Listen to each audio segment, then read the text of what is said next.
आज का जो हमारा केएमएम का न्योता था, केएमएम पंजाब का, पूरे पंजाब में आज मोटरसाइकिल मार्च लगभग 23 के 23 जिलों में होगा। और हमने दावा किया था आपको कि लगभग लाखों मोटरसाइकिल निकल के पंजाब में आपको दिखेंगे। यहाँ जितने मोटरसाइकिल आए आपको भी नजर आ रहे होंगे। अभी शुरुआती है, अभी तो बिल्कुल सुबह हो रही है। और ये जंडियाला गुरु दाना मंडी है। हम लोग जो भगवंत मान सरकार लैंड पूलिंग पॉलिसी लेके आई है, जो पंजाब की 65,533 एकड़ जमीन का नोटिफिकेशन किया गया, उसको रद्द करवाने के लिए और बिजली बोर्ड का निजीकरण, जो चिप वाले मीटर, प्रीपेड मीटर जिसे बोला जाता है, उसके विरोध में आज का आंदोलन कर रहे हैं। और आज हम लोग यहां से अगर शुरू होंगे, जो अमृतसर की बात करें तो आगे नवाकोट, राज्यवाल, मानावाला, निजरपुरा गांव है।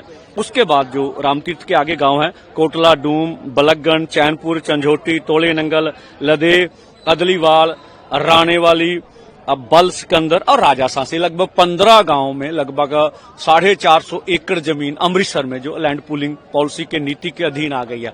हम भगवंत मान सरकार को बोलना चाहेंगे, अब तुरंत प्रभाव से अगर जनता की आवाज का सम्मान कर रहे हैं तो ये वापस लेनी चाहिए पॉलिसी। और जो आप बोल रहे हैं कि मेरी सरकार किसान से जबरदस्ती जो है जमीन नहीं छीनेगी, लेकिन आपने जिस तरह से नोटिफिकेशन कर दिया, उस नोटिफिकेशन की जो मदें हैं ऐसी बोलती हैं भी कोई भी किसान अब जमीन बेच नहीं सकता, कर्ज नहीं ले सकता, वहां से मिट्टी भी अपनी जमीन से अपनी मिट्टी भी नहीं उखाड़ सकता, और कोई भी उसारी, अगर किसानों के खेतों में घर हैं वो घरों की उसारी भी नहीं कर सकते। बहुत से किसान परेशान हैं। तो लगभग तमाम पंजाब की पंचायतों ने जो पंचायती राज एक्ट, उन्होंने मते इनके खिलाफ पास करके आपको दे दिए कि हम जमीन नहीं देना चाहते। तो इसलिए भी तुरंत प्रभाव से नीति वापस लेनी चाहिए। नहीं तो जिस तरह से 3 कृषि कानूनों को आंदोलन करके किसानों ने वापस कराया था, आपको भी ये नीति वापस लेने के पंजाब के किसान मजबूर कर देंगे। और हम आह्वान करना चाहेंगे पूरे देश के और खास करके पंजाब के लोगों से कि पंजाब का अर्थचारा खेती के ऊपर निर्भर है। ये अकेला किसानों का मुद्दा नहीं है। अगर 28 गांव चंडीगढ़ के उजाड़े गए तो पूरा चंडीगढ़ उजड़ गया, ना मजदूर बचा ना कोई और बचा।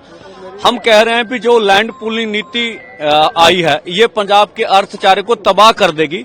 अगर पंजाब की खेती के ऊपर ही पंजाब की दुकानें निर्भर हैं, जो हम देख रहे हैं, इसी के साथ साथ जो छोटा दुकानदार है ऑनलाइन व्यापार, उनको भी मारेगा।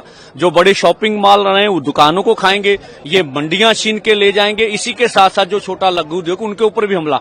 तो ये पूरे पंजाबियों को एकमुठ होकर सरकार के खिलाफ आंदोलन में हमारा सहयोग करना चाहिए, जिस तरह से पहले वो करते रहे। कितना समय देंगे सरकार को जो मांग मानेगी, अगर नहीं हो तो नेक्स्ट स्टेप क्या होगा? हाँ, देखिए आज का मोटरसाइकिल मार्च है, उसके बाद हम लोग जलंधर में तमाम केएमएम के यूनियंस बड़ी महापंचायत कुक्कड़ गांव में हम लोग कर रहे हैं। और उसके बाद आने वाले समय में हमने एसकेएम को चिट्ठी लिखी है, तमाम पंजाब की यूनियन को इकट्ठा करेंगे। उसके बाद आगे का जोरदार कार्यक्रम होगा जो सरकार को नीति वापस लेने के लिए मजबूर का। आज का मोटरसाइकिल मार्च सरकार की जड़ें उखाड़ देगा। और आज हम आपको बोल दें कि जो बिजली के मुलाजम है वो 3 दिन की स्ट्राइक पर जा रहे हैं बिजली बोर्ड के निजीकरण के विरोध में। तो किसान मजदूर मोर्चा उसका भी समर्थन करता है। सर, जैसे पहला तगड़ा मोर्चा आपने बॉर्डर पे बैठा, क्या फिर दोबारा ऐसा कोई हालात होंगे? हाँ, देखिए अभी प्रचार प्रोपोगंडा, अब परसेप्शन वार है। सरकार बोल रही नीति बहुत अच्छी है। हम जन जन तक जाके नीति के बारे में जो चेहरा है सरकार का नंगा कर रहे हैं। सभी यूनियन लगी हुई हैं। पहले पर्चा में प्रचार प्रोपोगंडा हम लोग कर रहे हैं। नेक्स्ट पड़ाव में जो भी सहमति बनेगी इस तरह का मोर्चा भी लगाने से इनकार नहीं किया जा सकता। कितने बजे तक चलेगा ये आपका मोर्चा? लगभग मुझे लगता है 1 बज जाएंगे। लगभग अदलियाल गांव में हम लोग पहुंचते हैं। शहरवासियों को क्या बिजलीकरण, शहरवासियों को आएंगे आपका साथ देने के लिए? बिल्कुल, देखो बिजली सभी के लिए जरूरत है। बिजली सबकी मांग है, शहरी हो, ग्रामीण हो, दुकानदार हो, विद्यार्थी हो।